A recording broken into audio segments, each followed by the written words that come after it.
ఆయన ఘనత కొరకు నా సర్వస్వం. అక్టోబర్ 20. దేవుని చిత్తం నా చిత్తం ఒకటేనా? మీరు పరిశుద్ధులవుటయే దేవుని చిత్తం. 1 దశలోనిక 4:3. నేను పరిశుద్ధపరచబడాలని కోరుకుంటున్నాను అని చెప్పకు.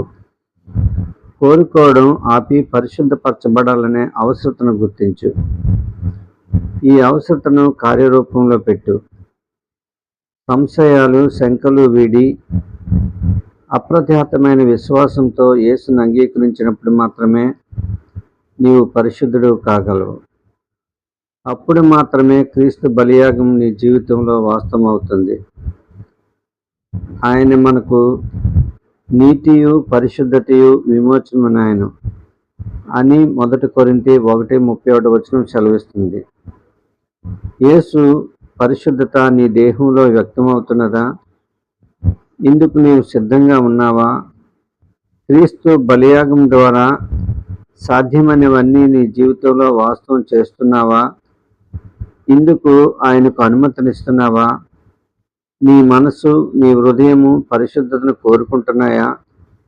పరిశుద్ధత నీ చిత్తానికి సంబంధించినది కాదా? పరిశుద్ధత విషయంలో నువ్వు అతిశయించేందుకు వీల్లేదు. అతిశయించేవాడు ప్రభువునందే అతిశయింపవలను.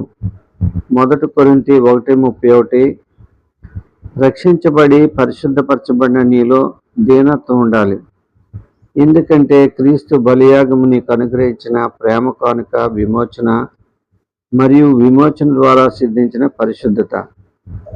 వేదనతో కూడిన పశ్చాత్తాపం నిన్ను పరిశుద్ధతకు నడిపిస్తుంది.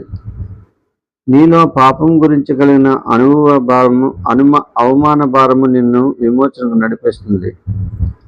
నీలో ఉన్న అధక్కరణము నీవు క్రీస్తు బలియాగాన్ని గుర్తించేలా చేస్తుంది.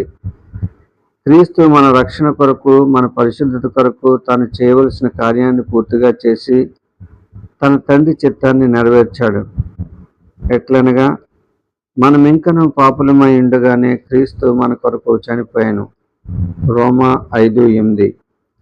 విమోచనను, పరిశుద్ధతను పొందిన నీవు క్రీస్తుని విడిచి ఉండలేవు.